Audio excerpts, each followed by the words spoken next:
Hello, in this video I will show you how to wipe cache on Samsung Galaxy F05.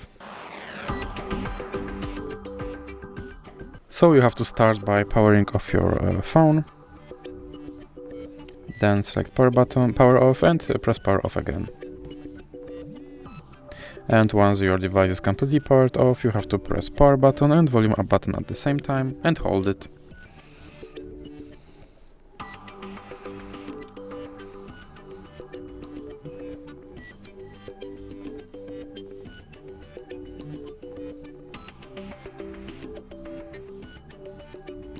And you are now in recovery mode, and from here you have to select wipe cache partition by using volume buttons, and then confirm your choice by pressing power button. Now navigate to yes and press power button again. Now your partition has cache partition has been wiped, so you have to choose reboot system now to go back to your Android system.